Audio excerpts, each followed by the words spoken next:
আর নিজেরই আসলে ঈদ ঈদ লাগছে, যে ঈদ ছাড়া ছবি এসে যে ঈদ আমেজ দিতে পারে। আমি নিজে দরদের আর্টিস্ট হয়েও এটাই ফিল করলাম আজকে। দরদ সিনেমাটিতে ভিলেন পুলিশের চরিত্রে অভিনয় করেছে ফারহান খান রিও। শাকিব খানের সঙ্গে তার প্রথম সিনেমা। এই সিনেমাতে দুর্দান্ত অভিনয় করেছে সে।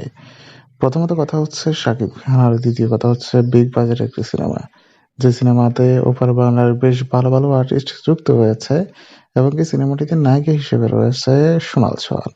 এবং কি বর্তমান বাংলাদেশে যে রেসপন্স পাওয়া যাচ্ছে সেটা একজন তৃতীয় সারির অভিনেতার জন্য খুব দুর্দান্ত একটি বিষয়। ফারহান খান রিও সিনেমা হলে গিয়েছেন, সিনেমাটি দেখেছেন, নিজের অভিনয় উপভোগ করেছেন। তিনি বলেছেন, ঈদ ছাড়াও যে ঈদ হয় দরদ দিয়ে বুঝলাম। সিনেমাটি দেখে মনে হচ্ছে এই যেন এক ঈদ চলছে বাংলাদেশের সিনেমা হলগুলোতে, যেটা আমি হয়তো আগে রিয়েলাইজ করতে পারিনি। এমনকি শাকিব ভাইয়ের জনপ্রিয়তা ইতিমধ্যেই ফুটে উঠেছে আমাদের বাংলাতে অনেক আগে থেকেই। তাই এবার নিজের সিনেমার মাধ্যমে ওনার এই স্টারডম আবার টেনে ফেলাম। তো বন্ধুরা, ভিডিওটি নিয়ে আপনাদের মতামত চাইলে আমার ভিডিওর কমেন্ট বক্সে। ধন্যবাদ।